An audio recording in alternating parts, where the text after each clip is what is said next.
let's talk about a true masterpiece. I want to talk about The Wicker Man on 4K. That's right. I've got this beautiful Wicker Man Steelbook. Let me take this comment down real quick. This beautiful Wicker Man Steelbook from Lionsgate. Haven't showed this off or anything yet. Did a post on Instagram. But I did watch this the other nights. We'll go ahead and do the unboxing real quick. And I do think, the more I think about it, this is probably the best Lionsgate Steelbook of the year, for me at least. I think it's beautiful. Absolutely beautiful. Now, I've seen the one that Studio Canal did overseas, and I know they're using the same transfer here.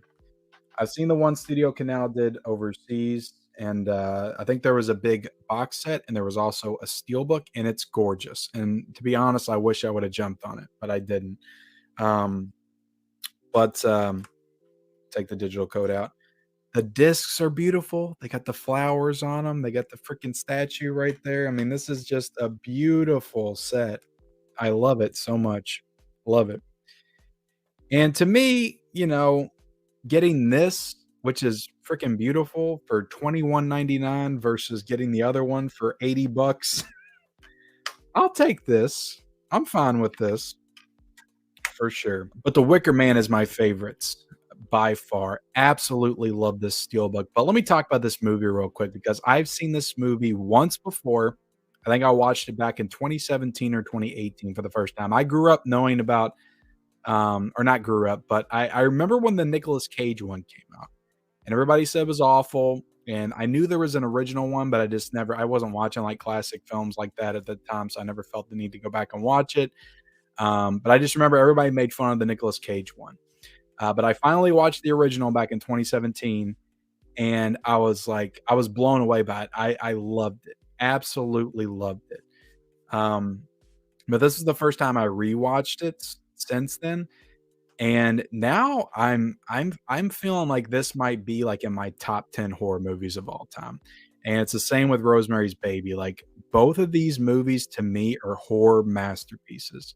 And it's the same kind of deal as Rosemary's Baby. Like, the cult ritualistic stuff just gets under my skin and really unnerves me.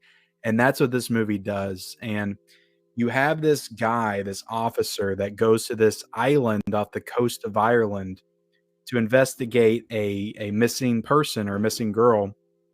And he gets there, and you have this music playing, and everybody in the town is seemingly pretty normal and pretty nice at first. And the movie just gives you this real, like, false sense of security when you're watching it.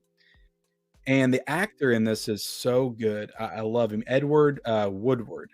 He is so great in this movie. And he really just leads the entire film. And that's why, like, Midsummer was kind of I don't want to say a remake. It's a completely different story, but it's the same kind of concept. But this handles that concept so much better than Midsummer. Like, Ari Aster wishes Midsummer was The Wicker Man. And I think the reason for that is there's not all this, like, forced melodrama in this movie. It's just one guy that's alone. Nobody's there for him. He's alone on this island with this pagan cult. And from the beginning of the movie, he's doomed. And he doesn't know it, but you know it. He's doomed. And it just takes you through that whole process throughout the movie as things start to unravel. And it's incredible. I love his performance. I love Christopher Lee. Like, he's so wild in this movie. And again, seemingly kind of normal, just wants what's best for his town, for his village, for his island. And then by the end of it, he just turns into a complete psychopath. But yeah, I love it. I love the slow. You could call this a slow burn, but I think it picks up pretty good from the first 20 to 30 minutes. I think it picks up pretty nicely. Like, once all the weird stuff starts going down and he's walking out of the bar and he sees everybody making love in the fields, and he's like, what the hell is going on here in this town? What did I walk into? So yeah, like I said, he's in the bar, everybody's having a good time, dancing, singing, whatever. He's just like, oh, this is just a bunch of drunks or whatever in this little farm town, island town. But when he sees everybody having sex in the field, he's like, "Something is not right here." And then he walks into the classroom, the teacher's teaching the little girls about the penis and the powers of the penis, and, um, it's just a very unsettling movie and just the series of events leading up to, uh, his plane. Like, when he goes back out there and his plane doesn't start, it's like I think at that moment, like, he knew he was screwed, and he just wanted to solve the case to do it. Um, but yeah, I don't wanna spoil any more of the movie. It's an incredible film, and you need to watch it. It's a must watch for me. It's a top 10 horror movie of all time. I absolutely adore this movie. It's a perfect 5 out of a 5.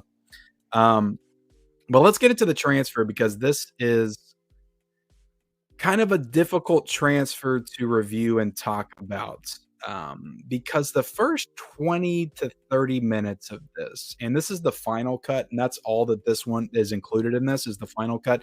I think of the Studio Canal, like, special editions have the theatrical cut and the final cut, but the Blu-ray that I have is the final cut, and this is the final cut. Um, and I think some of the scenes that they had to insert from the final cut weren't completely restored when they got them, and I don't think that they were able to completely restore them for this 4K, and most of those scenes are in the first 20 to 30 minutes, so needless to say, there's some rough stuff. I'd say pretty much, like, some you could tell when they switched to some of those new scenes because 'cause they're really rough, like, really rough and do not look good at all, but I'd say overall, really, the first, like, 20 to 30 minutes are kinda rough and just kind of ugly and just don't look great. But something happens after that 20, 25 minutes, and the movie after that is gorgeous. Gorgeous. One of the best 4Ks that I've seen all year because you have this summer island, just the scenery and the setting, the trees and the grass, and the entire, like, big parade at the end, with Christopher Lee all dressed up and stuff, all the colors with that look spectacular. The whole big set piece moment at the end looks spectacular. So after that first 20 to 25 minutes, it is a spectacular transfer, but you have to get through that first 20 to 25 minutes, which to be honest is a little rough. So in 20 to 25 minutes, that's like a third of this movie. So a third of this movie doesn't look great on 4K, but when you get to the parts where it needs to look great, it completely blows you away. Um, so I think that this was a very good transfer, but it just takes a little bit to get there.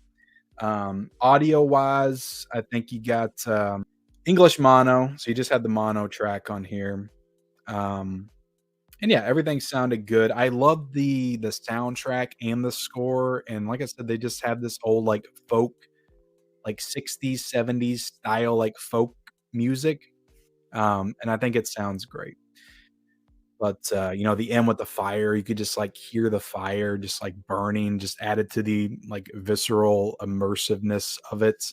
Um, but yeah, sound-wise is great, and you have new special features to the Studio Canal version. Lionsgate didn't do new special features, but all the new special features that they did in the Studio Canal version, they ported over on this release. So you have revisiting the locations of the Wicker Man, the Wicker Man at 50. So they talk about the legacy of the Wicker Man because it's 50 years old this year. Robin Hardy's script, The Lost Ending, Brett Eklund's interview, behind the scenes gallery interview with Robin Hardy and Christopher Lee. That is from 1979. And then you have the Blu-ray here, you have the 4K. Um, and I think they have a restoration comparison. Okay, so there was something on here where they talk about the restoration. I'll have to check that out. But a lot of good stuff on here. I think that this is definitely I feel like this is probably gonna be a little bit of a controversial disc for the year because I've heard a lot of people come out and say that this looks like crap, and I feel like they turned it off, like, after the first 20 minutes because after that, it looks incredible, but takes a little bit to get there. And, the movie itself, though, I love. It's one of my favorite horror movies, absolutely love it. So that's my review of The Wicker Man. Let me know what you guys think about it if you got it.